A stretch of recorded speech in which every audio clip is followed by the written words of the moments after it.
Like, she is on this pedestal, so if it can happen to her and she has all these resources, that means it's fair game for anyone.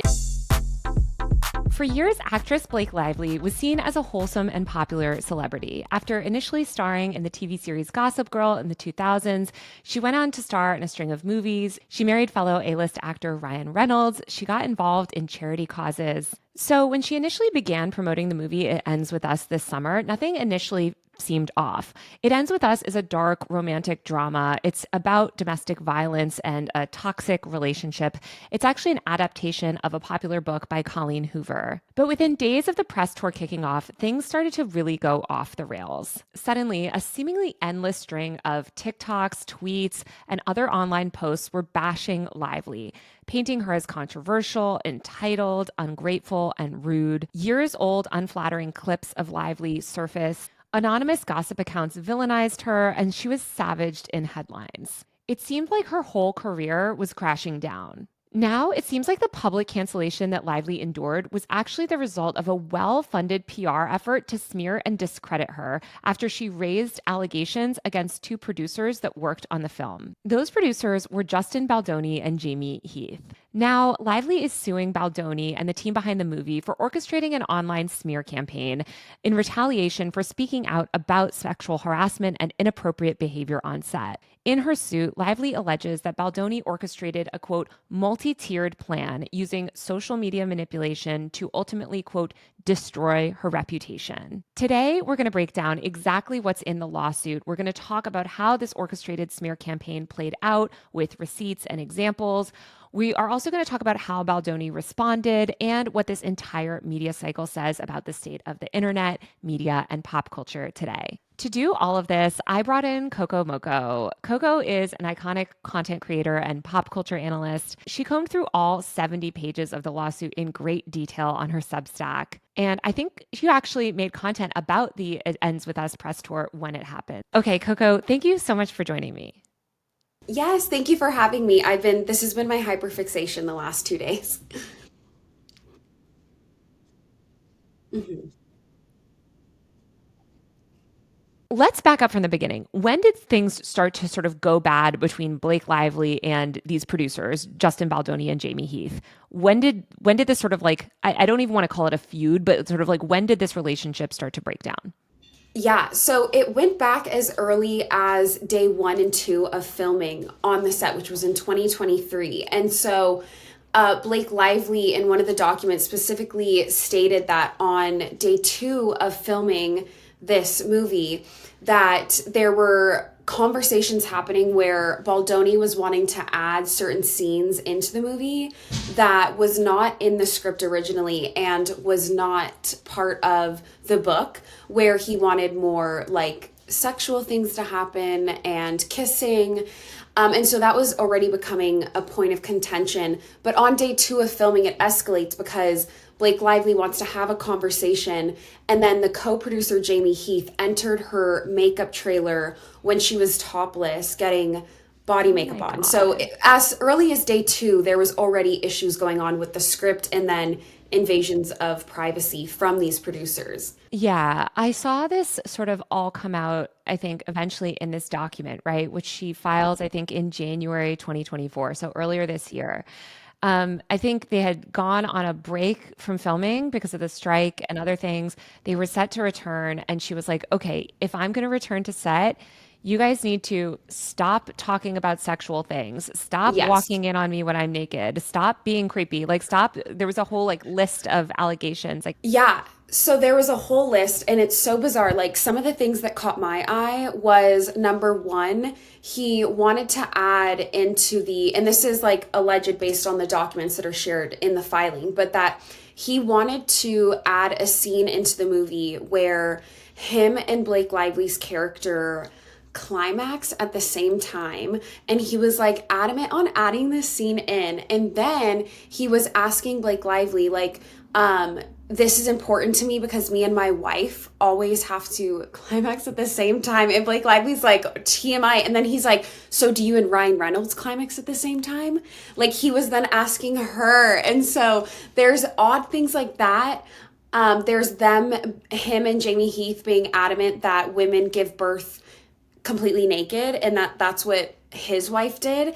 Of course, it's like a man mansplaining to a woman who has 4 kids how you're supposed to give birth. He wanted And her to so, give birth completely naked in the movie, right? Is that what yes, you're and saying? so she had to compromise by at least having her chest covered. But during filming, they had all these people coming in and out of the room, and all she had was a little piece of fabric to cover her area. And then during this, the producer, Jamie Heath, pulls up his phone and shows her a video of his wife giving birth naked with her crotch. Blake Lively says that she thought he was showing her pornography at first. Oh And they my also just talked a lot about their porn addiction, and he would Justin Baldoni was asking Blake Lively, like, what porn does she watch? Is she into it? And when she wanted the conversation to stop and she was like, I've never seen it, he then announced to the whole crew that day that she's never watched it. These are all things that she's saying, like, okay, no more of this Yes. stuff can happen. I'm Yes. uncomfortable with XYZ. And he agrees to this, right? I think they both agree to it. They resume Yeah. filming, things go on. Fast Yes. forward to this summer. And it seems like things did not ultimately go very copacetic because leading up to the press tour, I think the movie came out in August. And in July, Ryan Reynolds blocks Justin Baldoni on Instagram, right? Was that the Right. inciting event? Like there was some sort of Instagram. Yes. So, according to the filings and some of the screenshots from messages between Baldoni and or like his team amongst each other, the catalyst for him hiring outside PR firms to assist was that he noticed that, yeah, Ryan Reynolds had blocked him on Instagram. And what's interesting to note is, including myself, none of the audience knew of any of the sexual harassment complaints that had been filed against Baldoni and producer Heath. This was all like Blake Lively and the team, they kept all of this out. I didn't seem she was going to go public with it. It seems that she felt that it had been handled, but it seems from the messages that were the screenshots, Baldoni was terrified of Lively or the other cast members coming forward during the press run about what he had been accused of. And so for whatever reason, Ryan Reynolds blocking him was the catalyst to Well, hire so an outside team. that it seems like kind of triggers him, right? And he's like, oh my God, all of this stuff might start leaking out. Clearly Yeah, there's like some bad blood. I think also probably just the impending press tour and knowing like right. how much press you have to go through, how much scrutiny you're Yeah. under. So he hires a bunch of outside firms, and that's ultimately where I think like what this current lawsuit is about. Because this current lawsuit that Blake has filed that just came out that everyone's talking about, it's actually not about the sexual harassment stuff. It's about this smear campaign that she alleges he orchestrated in tandem basically with the movie's release. So tell me what happens next. Yeah, so he hires multiple different teams, including already working with his main publicist. And so, what these teams do in the screenshots, what's alleged is that they had all of these stories ready to go where they essentially wanted to paint Blake Lively as a mean girl. And in one of the screenshots of the text thread, Baldoni actually sends a screenshot of a Twitter thread about Hailey Bieber being a mean girl. And he goes, this is something we need. And so they were gearing up to discredit Blake Lively if she were to come forward. And then on top of that, he was already worried too, because at this point, which in hindsight, I feel like an idiot, it should have been a red flag that like maybe there was trouble in the water. None of the cast wanted to do press with Baldoni, especially the female cast, because Blake Lively, and it's in the filing, she was not the only cast or crew member to raise alarm bells about him. So yeah, so he hires this firm and they were essentially waiting kind of like sharks in the water to jump on any story to discredit her. I want to talk about Justin Baldoni too and kind of like what he felt like he had at stake. Because this is a guy who has sort of built his career on being a male feminist. He co hosted this podcast, Man Enough, with Jamie Heath, the other producer that's named in this Yeah. lawsuit. And I feel like he kind of, I mean, he really made his whole brand this like woke, like kind of, I Yes. hate that word, but like, Yeah. kind of like Me Too guy. Like he literally just won an award literally a couple weeks ago for his allyship to women for this nonprofit that deals with like amplifying women's voices. So he really had, I feel like, I mean, he gave a TED talk on like what it's like to be this like enlightened man. So I feel like he had a lot to lose when if somebody like Blake came out. And I think in the lawsuit too, there are messages where he talks about her like, is she going to use feminism or like, is she going to be sort of Yes, like they talk against about that me? a lot. And they actually talk about weaponizing feminism against Blake Lively by saying and they bring up Taylor Swift a couple times in the text message threads, saying, well, she's closely associated to Taylor Swift, who's been accused of weaponizing feminism, so let's use that against her, that she's no better than Taylor Swift, who cries, I'm a woman anytime. And I'm not saying that's what Taylor Swift does. That was just the narrative they were leaning Right. They into. were so ultimately I think this smear campaign sort of works. And I don't know, it's so hard to know exactly like what came first, the chicken or the egg, like was it some negative tweets? Was it they were like these articles that they were sort of planting? But either way, it sort of snowballs, right? And we started to see this like sea change in terms of the sentiment around Blake, where suddenly people were like, I mean, I saw it happen. You did too. Like Yeah.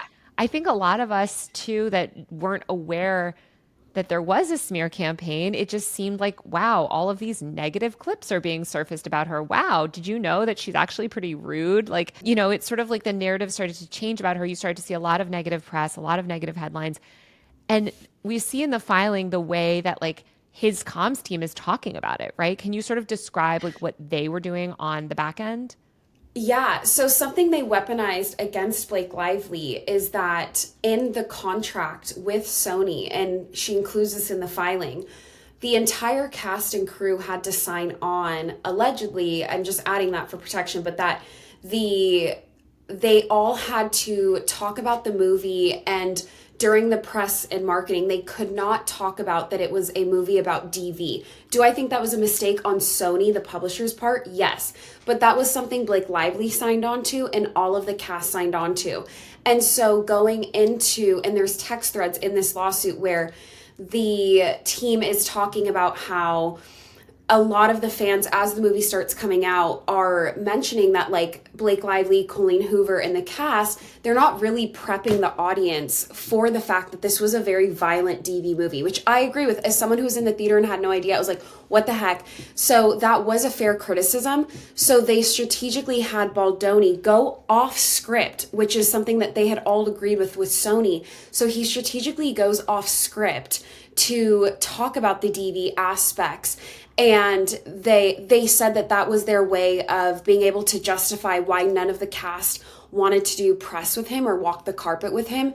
They were trying to make it look proactive, like he was the one who was separating He's from the them. only brave One who, one that will yeah, talk he's so about the brave. DV stuff and, Yes, but it was him breaking the contract and going off script to try and paint that narrative. So I want to talk about how these smears played out because I think it's really important to see kind of like where this stuff comes from so that we can also recognize when we're seeing these campaigns in action. Like especially when it comes to Reddit. Like Reddit played a sort of important role in all of this. Obviously, snark Reddits are really powerful communities on the internet. They sort of surface a lot of gossip. I mean, just entertainment Reddit generally surfaces a lot of gossip.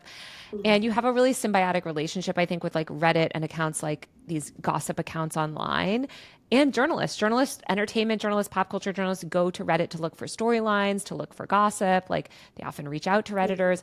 So I feel like you started to see people commenting, seeding some of these narratives there that were then like picked up by other pop culture accounts and amplified. Can you talk about the way like his team was sort of thinking about that and like I guess interfacing with those communities?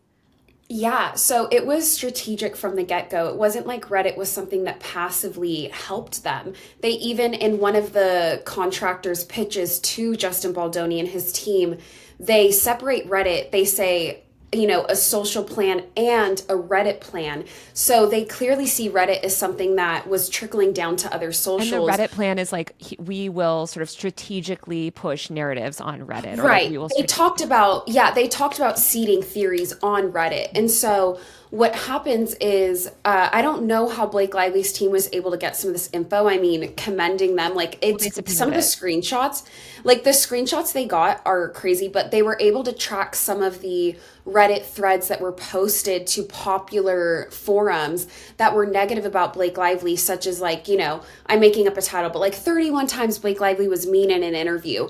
And those Reddits were being posted from someone who was at the same basically where one of the publicist companies was that he hired. So they were the ones publishing these viral Reddit stories to threads.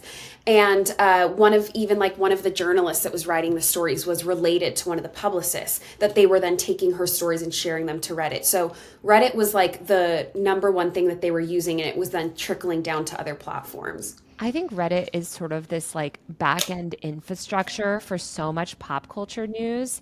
Like Yeah.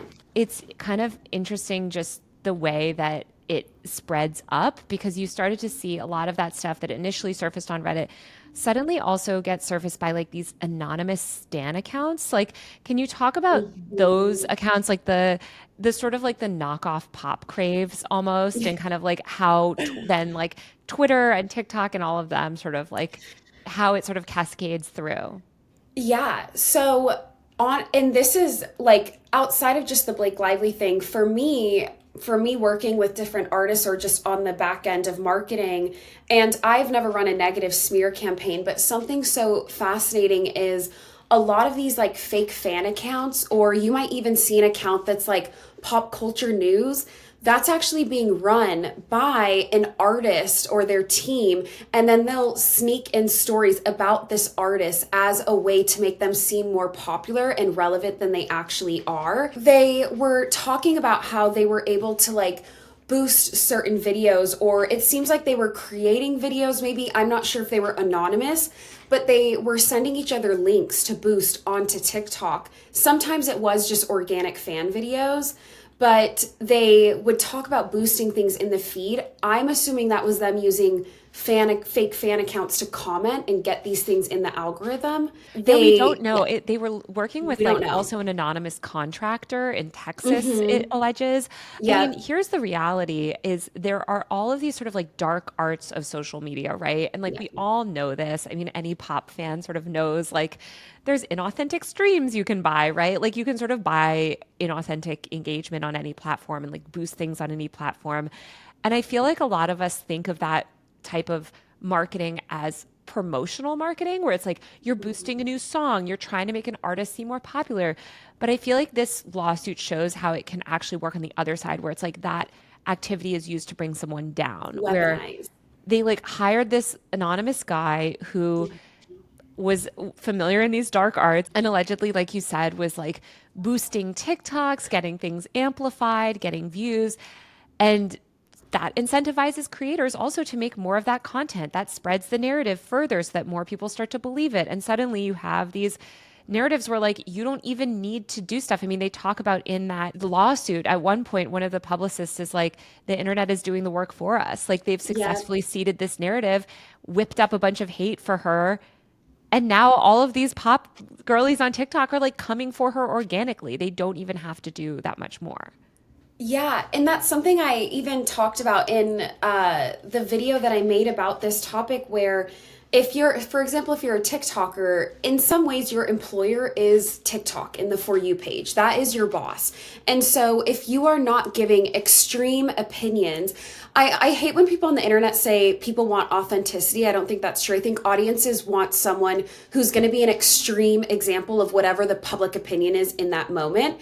And so the algorithm, these creators' bosses, is rewarding you for making extreme content that's kind of confirmation bias. Whereas if you have a more nuanced take, it's seen as boring to the algorithm and you're kind of punished and not paid the same. And so there is that confirmation bias is really, but I've always heard about it in the political sphere. It was really fascinating to see it happening in the pop culture sphere. Well, I think we have to talk about Johnny Depp and Amber Heard and the misogyny of all of this, or frankly, Meghan Markle as well. Like, I think Blake Lively is just sort of the latest woman that we've seen who's been subject to these type of orchestrated, manufactured smear campaigns and really felt the wrath of the internet in this way.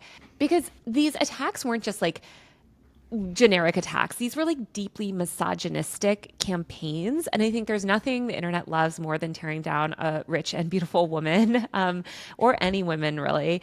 But you started to see things like she's difficult, she's controversial, she's spoiled, she's whatever. Like these things that frankly, when these terms are applied to men, they're able to kind of weaponize them or leverage them or be like, yeah, I am controversial. I am a boss. I don't care what people think. Yeah, I'm a little rude, right?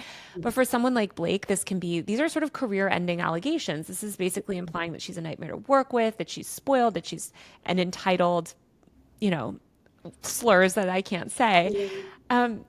And so I guess like I want to talk about the misogyny because I think the misogyny is like key to these campaigns. Like I don't think these campaigns work without a fundamental hatred of women and a people's willingness to hate women. And I think that these PR people, by the way, some of whom literally worked for to launder the reputations of Johnny Depp. Some of them worked to launder the reputation of Brad Pitt. Like these are literally the same PR teams that are sort of orchestrating this playbook now against a new woman. And yet you have people willing to lap this stuff up, right? Yeah, and I'll commend them. They're really good at what they do. Like that's almost, and they even mentioned in the article, in the screenshots, like we're almost too good at this. It's scary how quickly the internet can hate a woman.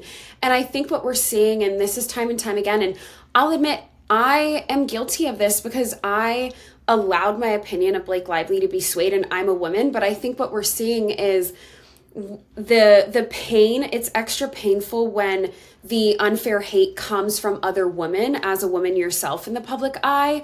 I think sometimes when it's from like men or whatever, it's like, oh, it's got like, but like you really think that you have allyship. And what we're seeing though is that a lot of the people that were spreading the information about Blake Lively were other women. Same with Johnny Depp. Same with Meghan Markle. Yeah. Same with all these things. I mean, look at the fact that narc Reddits are dominated by women. They almost exclusively target female influencers. Like this infrastructure of misogyny on the internet, or this like undercurrent of misogyny rather, where like I just think like we have to talk about the hatred of women when we talk about these campaigns. And I know what people are going to say, which is like, I wrote about this in my Substack today, and people were just like, well, she got married on a plantation and she's done XYZ things and she's problematic.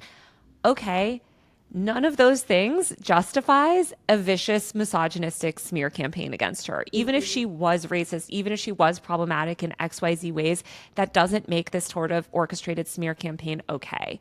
And I think we have to like understand that, because these campaigns, like no one deserves them. And it's really important to recognize them and call them out, because most women who are targeted in these types of campaigns don't have the level of resources that someone like Blake Lively has.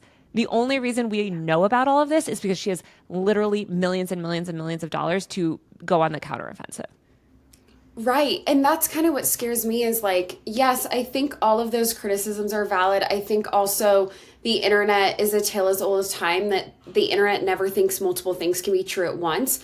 But like what I see this is even like, I think, different marginalized like women should be terrified of what happened to Blake Lively, because she is the most privileged, beauty standard, like she is on this pedestal. So if it can happen to her and she has all these resources, that means it's fair game for anyone. And so I think her setting this tone is kind of saying like she's opening the veil on something that happened that I don't think Amber Heard ever maybe knew.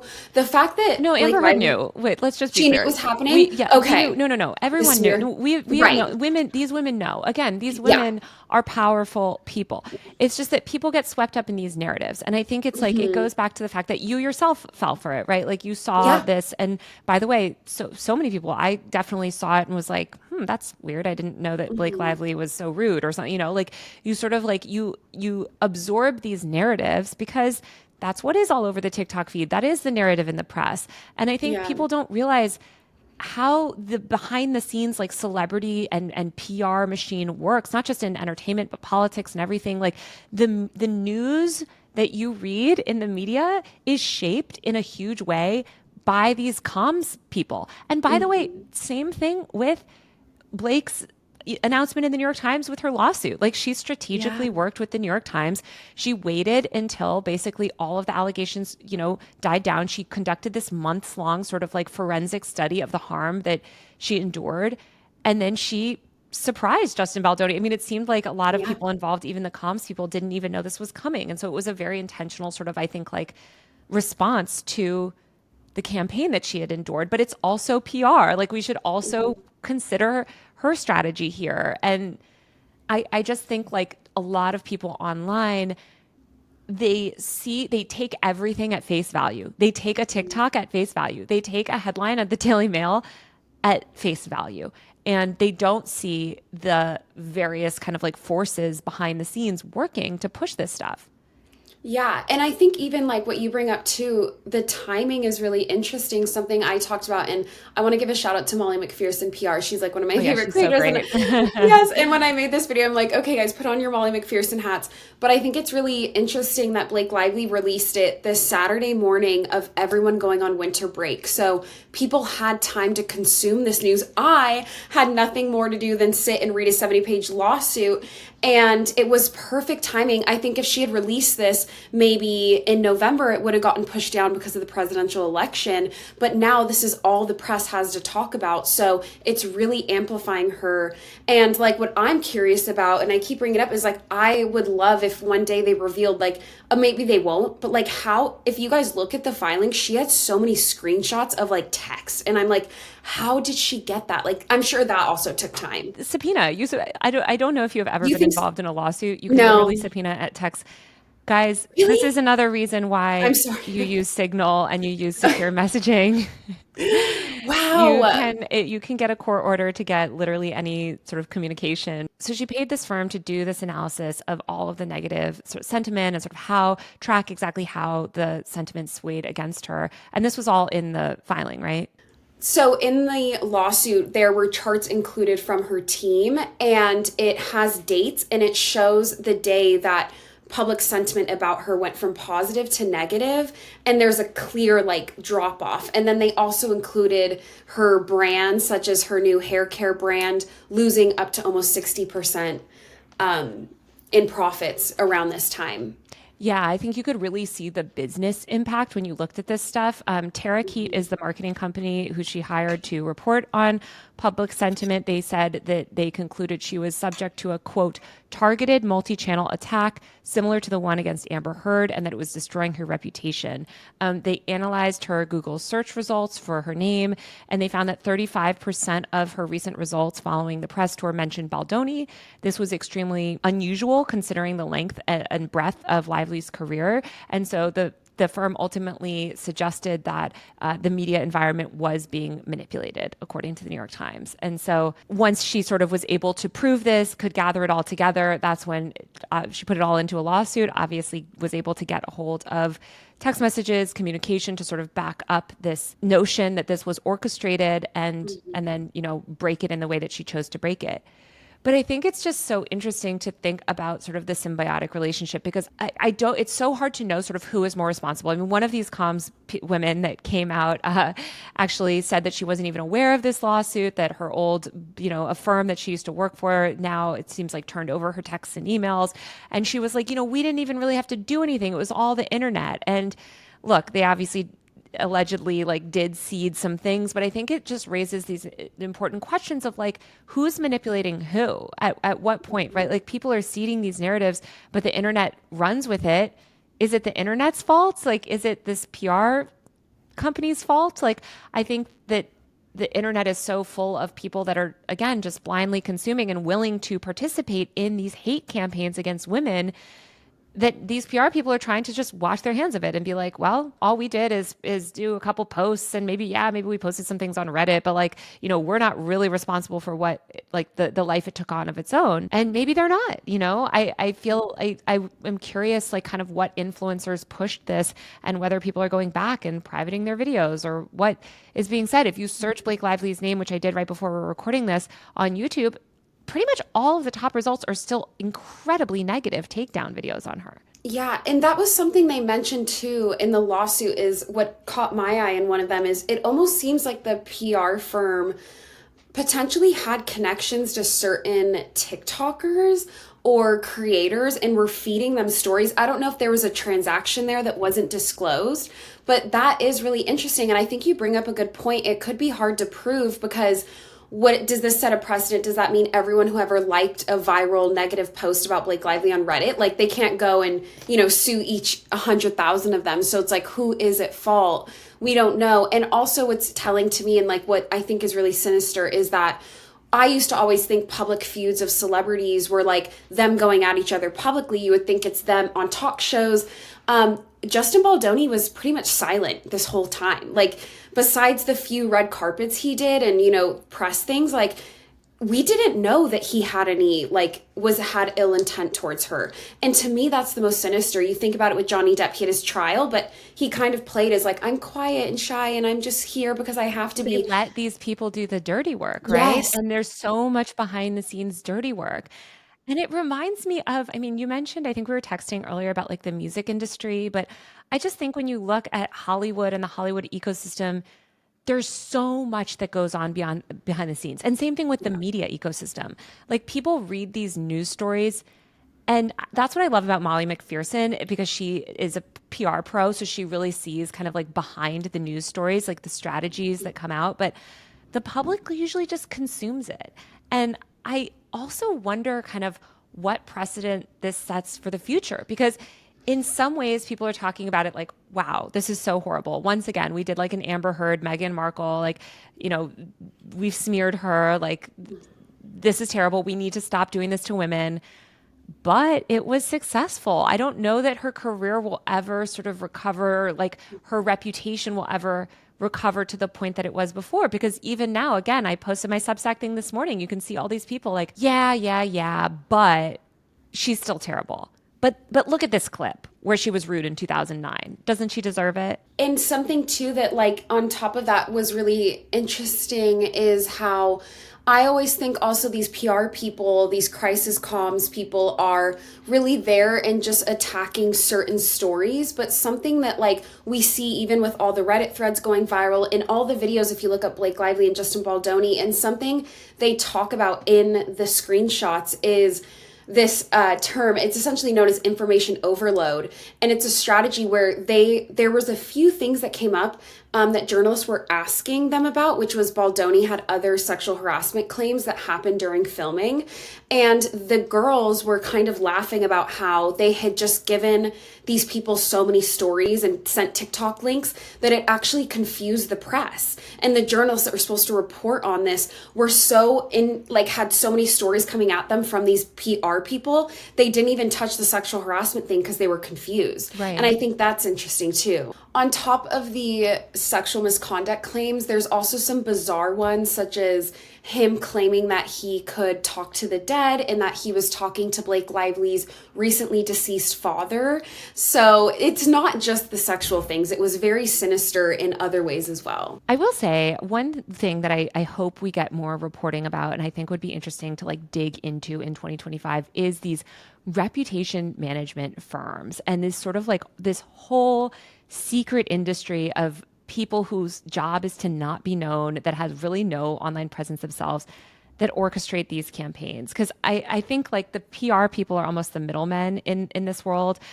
And I've dealt with these people myself. I mean, just recently I went through another crazy Fox News cycle about me related to some comments I made about healthcare. And I had actually one of these firms reach out to me on my cell phone number, which I don't know how they got because it's completely not online. And they said, hey, we've noticed a lot of your recent negative press. We'd love to have a call. We want to help you handle it. I actually am considering having, maybe I shouldn't put this out here, having the call only to kind of like understand how they work. I don't have the resources to pay someone like this, but I've definitely had this stuff done to me. I mean, this is common with journalists, especially female journalists. Like, I've had bot networks, spam out thousands and thousands of messages about me. I've had my Google results manipulated. There are entire websites about me.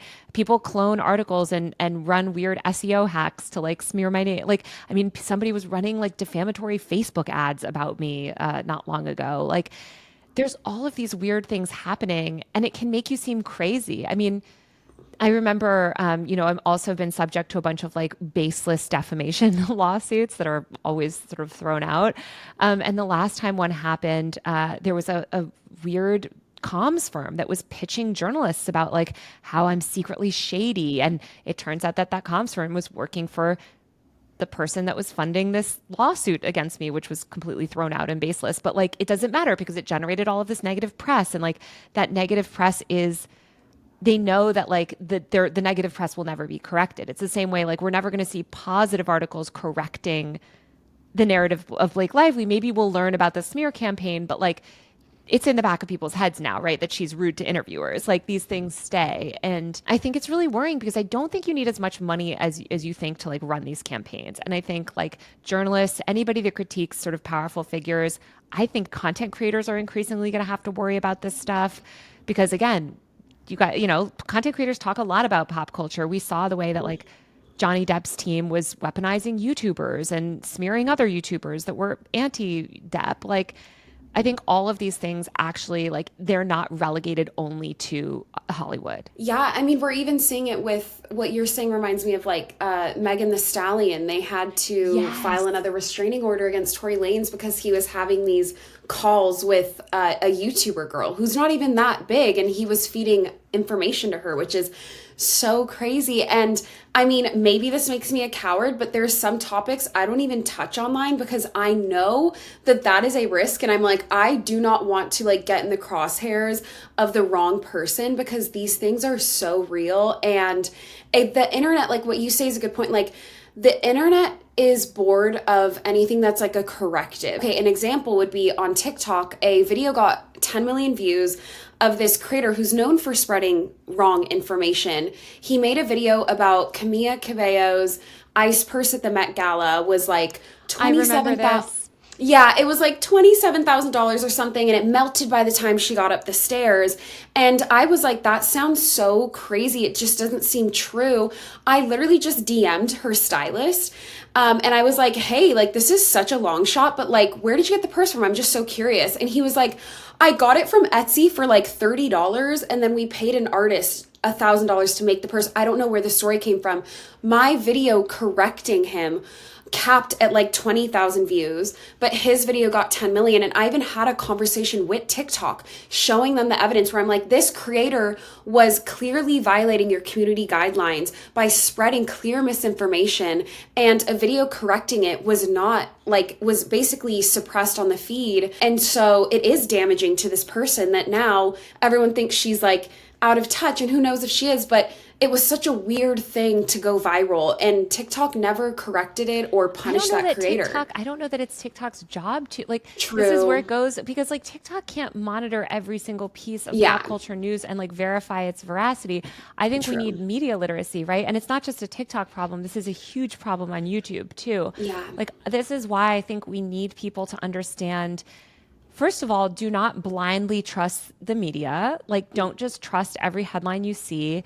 And I think like we need to start asking questions when we start seeing these campaigns against women. Why are we suddenly seeing all of these negative headlines about one woman? Yeah. Like, what do we not know? And it's hard because maybe this person is terrible. Sometimes women are terrible. Sometimes like celebrities are awful, right?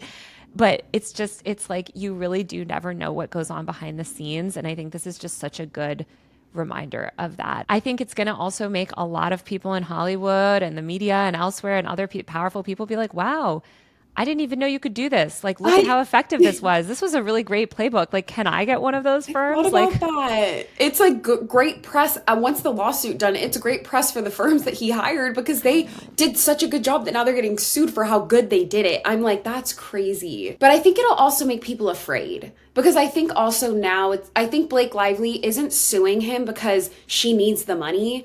I think she's suing him. It's kind of like when Taylor Swift sued that one like radio jockey $1 to just make the point that he like grabbed her in a way he shouldn't have. I think she's just sending the message publicly, like this is something that can happen. And so I think that's really what it's about, is her letting other people know too that like this is something you can get caught for. I am interested to see his pivot. Do you think he's going to go right? Like, do you think he's going to go right wing? Right, when you go so left, you go right. I think he's going to throw his PR people under the bus. Like, I think that's his first move. He's going to be like, I didn't know they were doing this, da da da da. And yeah, but I'm curious. He's been quiet, so we'll see. So Liz Plank, who's the token woman on the Man Enough podcast, issued a statement today. She said, I'm writing you to let you know I've had my representatives inform Wayfair that I will no longer be hosting the Man Enough podcast. Thanks for trusting me with your hearts and stories, da da da da da. She says, I will share more as soon as I can process everything that's happened. In the meantime, I'll continue to support everyone who calls out injustice and holds the people standing in their way accountable. So she's definitely cutting ties, it sounds like, with Baldoni. And I am interested to kind of see, like where he goes from here and where this team goes from here, because this whole thing does not make him look good. I don't know that he comes back from this. I mean, we've had people win president who did awful things, so I don't know. Yeah, I'm like, he's going to be totally fine. I think it's just a matter of like, I don't, also, he's not a public figure in the way that she is, so he doesn't have to like, he can just like cut his hair and people will forget who he is. So I'm really curious what he does. He did get dropped by WME, so his talent agency, which I think was, them kind of putting out a statement in support of Blake Lively. I mean, good on that co-host for walking away, because like I would be afraid to like get in his crosshairs now, knowing that he has this like hired gun just kind of waiting in the wings of Reddit for him. But I mean, maybe he can't do that now because it's public that he had done it. So I'd be afraid. If he's doing it to warn women, it's like, dude. Yeah, I'm like, but yeah, it's really interesting. My like last thought that I would love to know, and I don't know that we'll ever know, but I would love to know why Blake Lively was so silent, because they even say in the lawsuit that she told her PR people to not address it. And I mean, I commend her, because she could have pulled out all of these docs that he had acknowledged this sexual misconduct. There was also his team acknowledging other cases of sexual misconduct he had been accused of. And so she stayed silent. And I do think Monday Morning Quarterback, like that was the wrong call. Maybe it wasn't, I don't know. But now it makes you think, like with the Amber Heard thing and the Blake Lively, like I'm almost like, if you're a woman and you feel like it, I would just come out swinging. I'd be like, look, you're all going to hate me anyways. I have always said, as somebody that has literally been targeted in similar like campaigns, I've done both. I think that like when you're targeted, I mean, especially when like Tucker Carlson was coming after me and like and again, people were running ads against me, like doing all this crazy stuff. Like the media company I was working for at the time, which was the New York Times, would never let me respond. And this is part of why I left mainstream media, is because these media companies don't let you respond, and they sort of want to ignore it. And when you don't respond forcefully immediately, you create this vacuum that allows these bad narratives about you to thrive unchecked. And nobody thinks, wow, she's not responding, so that means it's not true. They think she's not responding, so that means it's true. One time, the Institute for Strategic Dialogue, a fantastic disinformation center, put together this massive report on actually the network sort of like coordinated harassment campaign that I had been subject to. This was years ago. And they found it was like paid for, it was organized, like all this stuff. And it was great. I think, I can't remember, somebody ended up writing about it or covering it at the time, but it was like too little too late. And I think it's kind of true with this stuff too. It's like, okay, ultimately she's able to come out with a big thing in the New York Times, and like we're talking about it now, and like we've vindicated her. But I think in the eyes of the public, most people, the damage has been done. That idea that she's difficult or entitled or a brat or controversial or whatever, like the negative sentiment is associated with her. And I just feel like when you're a woman and you're branded in these ways, you have to mitigate that immediately. Otherwise it sticks on you like a barnacle, And the next time, like the next time anything happens, the next time anyone wants to smear her, the next time she tries to stand up for injustice or say she comes out and supports some progressive cause, it's going to be used again. All that stuff is just going to be dredged right up again because there's this like archive of defamatory sort of negative content about her on the internet that can just be used and weaponized at any point. And that's what's scary about the internet is one of those videos that went viral was the one where a woman interviewed her like so long, like years ago. Like that's crazy that those videos were allowed to kind of be used. That's how it is though. It's like, let's like dredge up absolutely everything on this person and frame it in this negative light. And also, I think look, was she rude to some interviewers? Sure. But like, it's miserable doing those chores. And I have to tell you, a lot of times journalists are jerks to the talent as well. I mean, I've worked for entertainment publications. Like, I like to think that I've always been very kind, but like sometimes journalists are annoyed. You're the 20th person in line at a press junket and you've been there for 6 hours and everybody else has done the interviews before you and you're tired and maybe the talent doesn't give you the response you want. And so, you just don't know kind of like what led up to that moment. I could never be an actor just on their press junkets alone, like sitting in a room for 6 hours while people keep walking in and asking like, what's your favorite color? I'm like, that alone, it's just too much. No. So yeah. But I do hope people can start to like recognize these campaigns. And I really hope that more people, especially more YouTubers and like investigators and like these pop culture fans start to talk about the way that stories are manufactured and the way that like these narratives take hold and this sort of dark money behind it all and like the PR efforts behind it all. And because this is just so common in the world of music, entertainment, media, news, like it's just how it is. So to your point, I want to add to that. I think part of not a problem, but something that might be worth acknowledging, at least from my perspective, as someone who makes pop culture content, is you would think because we're reporting on a lot of female artists and actresses, but it's actually very male dominated, this space, the people that report on these things. Yes. And so it's hard as a female doing it because my credentials are always called into question. Well, how long have you worked in marketing? But, a 15-year-old kid in his bedroom, he can make a great video about Ariana Grande. No one's asking what his credentials are. No one's asking why he's allowed to talk about this. And so I think part of the issue is the people reporting on it are not always going to, not by their own fault, but they're not always going to really understand what the women are going through the way I can't understand other groups that I would love to. So I think that's a huge thing is the pop culture space, the people that make videos about it, it's very male dominated. So is the media space. I mean, it is like male media reporters will smear a female journalist every single day. I'll never forget when a CNN media reporter, I was reporting on the Johnny Depp and Amber Heard case, the CNN media reporter started boosting the leader of Comicsgate, okay, the man that was heavily involved in Gamergate, smearing lies about me. This is putting it on CNN. Just last week, 2 weeks ago, I had a media reporter at Semaphore knowingly publish a completely false article about me, saying basically my podcast wasn't being renewed, which is news to me because I run my own podcast. I publish my own podcast. I'm like, what do you mean it's not being renewed by me? Like, what are you talking about? Men knowingly publish false news about women. I think men knowingly feed defamatory narratives about women, whether they're high profile women in media or entertainment or musicians. Like, I think you're totally right. It's weird because pop culture seems very female coded, but the people in power are a lot of men. I mean, like look at Scooter Braun, like some of these other figures in the space. Okay, well, Coco, thank you so much for joining me on this video. Tell people where they can follow you. Yeah, thank you so much. You guys can find me on Substack, cocomocoe.substack.com. That is where I do all my marketing deep dives. And even if you're not a paid subscriber, you can still see the first, half of the episodes for free. So that is where, if you like pop culture and marketing, you can find me.